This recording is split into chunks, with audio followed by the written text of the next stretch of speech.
So, after pondering about this for a long while, and noticing this strange casualties that have been happening in my life are almost gone or at least diminishing to a less creepy level, I decided to share my story with you. Just for starters, I'm not trying to convince anyone of anything. This is just a series of abnormal things that have happened to me for the past, year. Even if you don't believe it, it'll be some story to tell someone and something you'll think about, I hope. Something that'll make you think that even without supernatural items involved, life has its set of stories. I'll cut the rambling and I'll just start already. I'm a normal teenage guy. You can call me Corey. I've never been into anything particularly sketchy or weird, much less dangerous, ever in my life. I'm not that sociable, even somehow shy, but I have my amount of close friends around me, so it's not like I could have made anyone around me mad or angry with me for some reason I definitely don't know. Maybe it's worth to mention the fact that I've always enjoyed going through mysterious or creepy websites. Paranormal or scary stories have always been my favorite thing to explore whenever I'm bored or eager for something to read or watch, something to get me excited. Reading horror stories or ghost stories or even creating them had always been what I enjoyed the most. And some of my friends and I also enjoyed this together. Usually after classes, we stayed in a study hall to draw or do anything that came to mind, really. But sometimes we got the urge to tell these horror stories or even search into weird, creepy pages or supernatural forums on the internet. But we never took part in anything, none of these forums or blogs. We were just spectators. That's really the point I'm trying to get at. So, one day after usual classes, my two friends, Vivian and Sam, with whom I usually team up with for supernatural things, had the idea of actually creating an account in this really, really strange page. Which, their name I will not give out, simply because I do not want anyone who, just like us, out of curiosity, will end up on the page. This website, from the beginning, set off some alarms inside our head as to how simple and straightforward it was. It basically, from the start, said it was a group of people who shared their stalking or violent, abnormal knowledge. I, despite all my supernatural affection, was particularly frightened of the fact that even I could be stalked, and even if back then I didn't think the people around were real stalkers, it still chilled me. So obviously, I told Vivi and Sam I didn't want to take any part in it.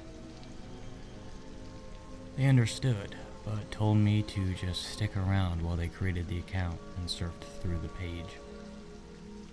How stupid could I be because I let them use my laptop to create the account on this website?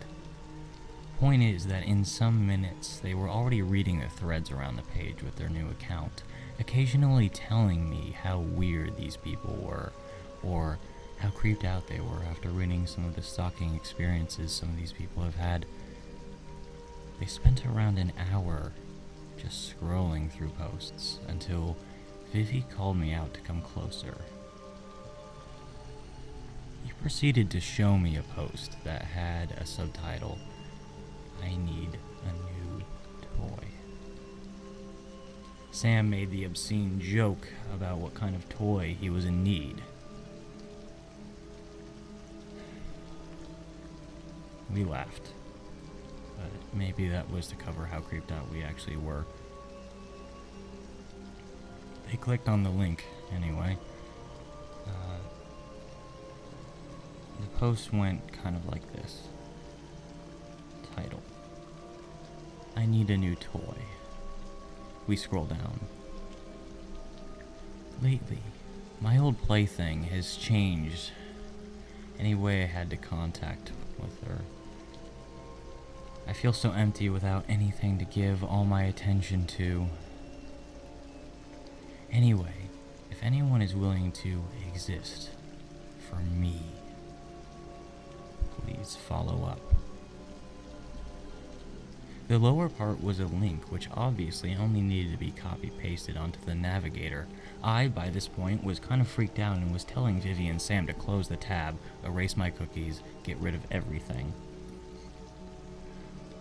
They opened the link. I was shocked while the link was loading, about to kill Vivi and Sam, but then, as the page finished loading, the only thing on the screen was a blank tab. Both of them, after laughing of how exaggerated I was, closed the blank tab. While I took the computer out of their grasp, I immediately closed the Weird Stalkers page and proceeded to go straight home. The day was quite normal, nothing out of the ordinary. Actually, the entire rest of the week was pretty calm. I was even starting to forget that the website had existed. That was until Monday of the next week at my literature class, where we usually use our laptops in order to do research. The webcam of my computer suddenly turned on and opened the window of the camera. Quite annoyed, I closed the window only for it to reopen about 2 minutes later. I repeated this until around the 11th time when it reopened. Startled, I closed my laptop and didn't touch it until I arrived home. I proceeded to tell my mother about it, and she told me to check out if the webcam button on the keyboard wasn't stuck. I took it out, checked the button. It was still clickable. It wasn't even close to malfunctioning, as far as I could tell. What I did notice, though, was that now my Gmail inbox was open, and some files from my desktop were missing. That was the point where I realized the link definitely had something to do with what was happening to me. I freaked out after thinking maybe a virus had found its way through the link, instead of the possibility of being hacked. I ran an antivirus analysis, but absolutely nothing came up. I put the laptop down again, and tried to distract myself with other things. It all went downhill from there. Over the next few weeks, more weird things kept happening to the stuff in my computer until they started to turn into an utter nightmare. I started receiving cryptic emails with no subject and random symbols. In the contents, the sender was a combination of letters and numbers. I particularly remember one email which had a subject as a smiley face. And the only content of the email was this photo of a knife.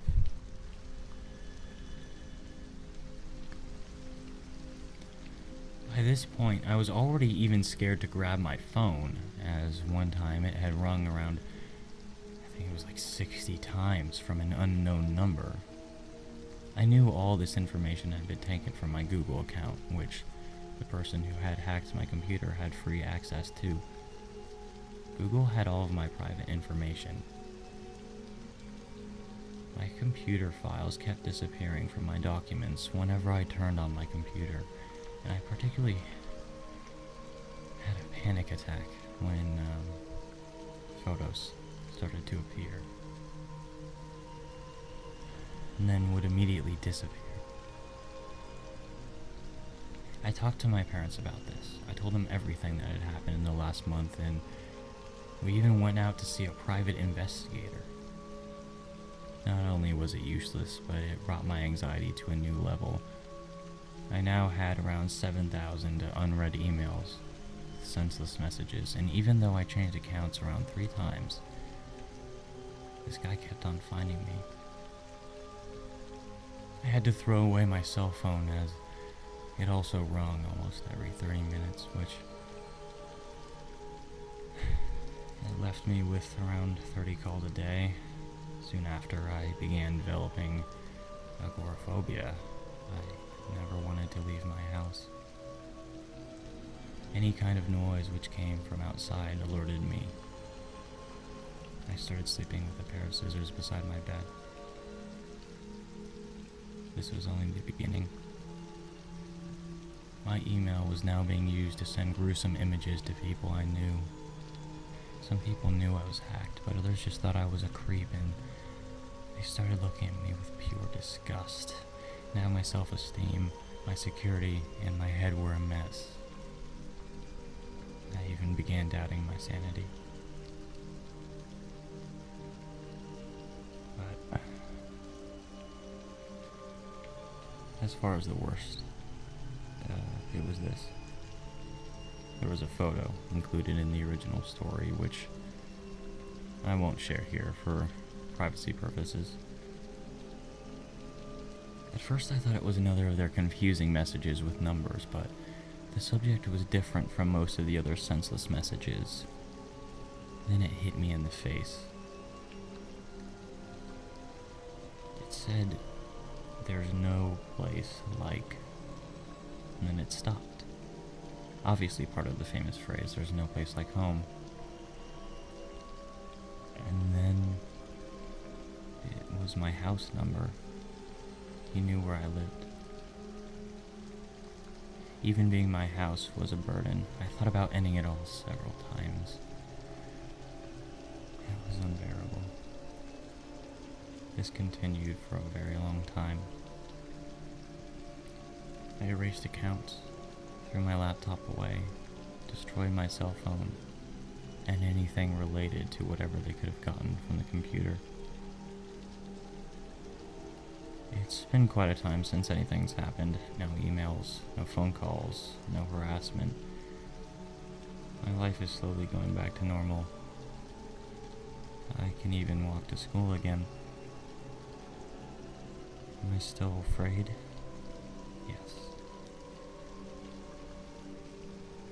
But do I still enjoy horror stories? Absolutely.